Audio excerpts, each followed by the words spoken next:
আমাদের বাংলাদেশ 1971 সালে স্বাধীন হয়েছে এবং পাকিস্তানের সাথে আমাদের বীর মুক্তিযোদ্ধারা যুদ্ধ করে পাকিস্তান সেনাবাহিনীদেরকে পরাজিত করে আমাদের বাংলাদেশ স্বাধীন করেছে এবং 9 মাস লেগেছে এই স্বাধীনতা যুদ্ধে দেশকে স্বাধীন করতে, দেশকে শত্রুমুক্ত করতে এবং আমাদের সার্বভৌমি এবং বাংলাদেশ নামে একটি দেশ তৈরি হতে 9 মাস যুদ্ধ করতে হয়েছে পাকিস্তানের সেনাবাহিনীর সাথে।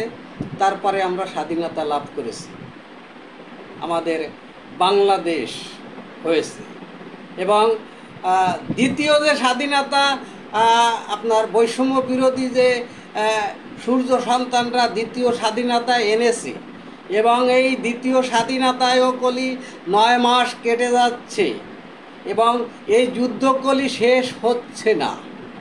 কারণ প্রফেসর মোহাম্মদ ইউনূস হচ্ছে এই স্বাধীনতার মহানায়ক। এই জুলাই অভ্যুত্থান, এই 5ই আগস্টের যে স্বাধীনতা, এই স্বাধীনতার মহানায়ক হল প্রফেসর মোহাম্মদ ইউনূস আর তার যে আপনার দামাল ছেলেরা আছে যারা হারুনির হোটেলে ভাত খেয়ে আত্মসমর্পণ করে আসছিল, সেই আপনার বীর মুক্তিযোদ্ধারা যারা দ্বিতীয় স্বাধীনতার বীর মুক্তিযোদ্ধা, তারা আত্মসমর্পণ করে হারুনির ওই জায়গায় তারা মুসলকা দিয়ে আইল যে আমরা আর আন্দোলনে করব না। সেই স্বাধীনতার মহানায়ক হল প্রফেসর মোহাম্মদ ইউনূস। তাহলে স্বাধীনটা কেমন হয়েছে বুঝে দেখেন আপনারা। স্বাধীনতা যে বীর মুক্তিযোদ্ধারা 1971 সালে তো তারা খিতাব পেয়েছিল, আর এগো খিতাব দিয়েছে হারুন, ডিবি হারুন।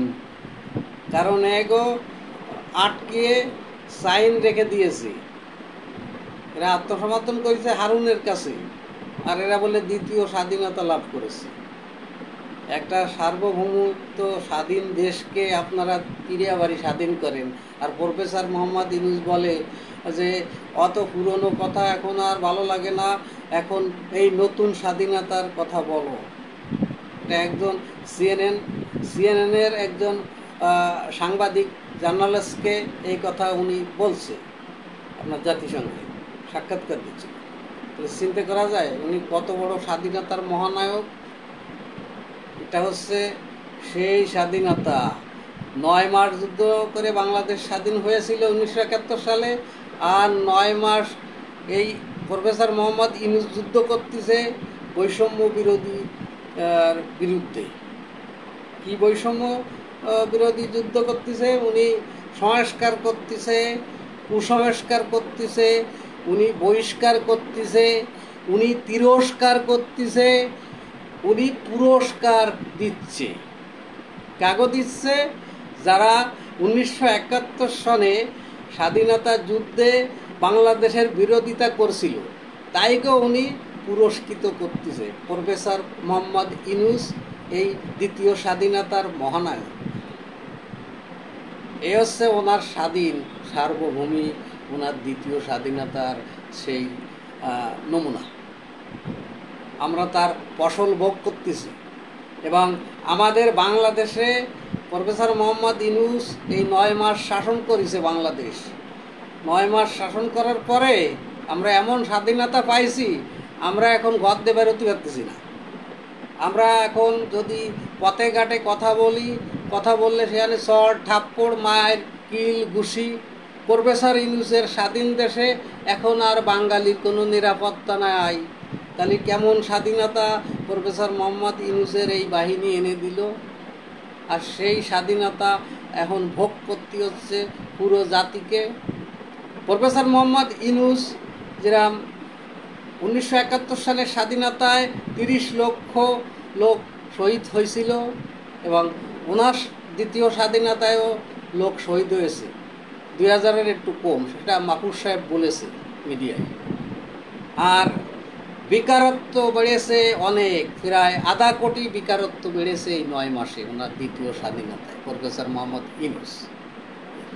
তাহলে উনি কেমন স্বাধীন করেছে, উনি কেমন স্বাধীনতার মহানায়ক, উনি কেমন বরেণ্য ব্যক্তি, উনি কেমন বাংলাদেশের নোবেল জয়ী, উনি কেমন অর্থনীতির পরে নোবেল পাইছে, উনি কেমন শান্তিতে নোবেল পাইছে, উনি তো অশান্তি করে নোবেল পাইছে যা দেখতেছে এখন।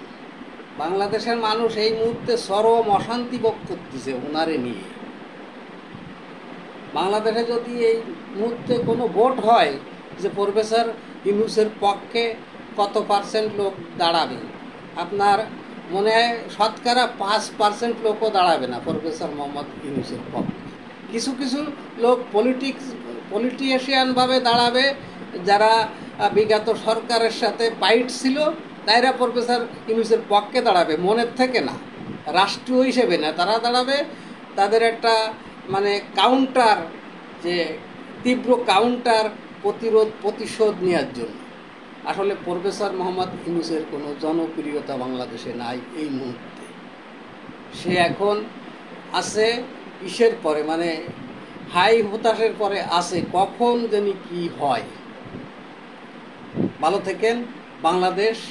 খোদা হাফেজ।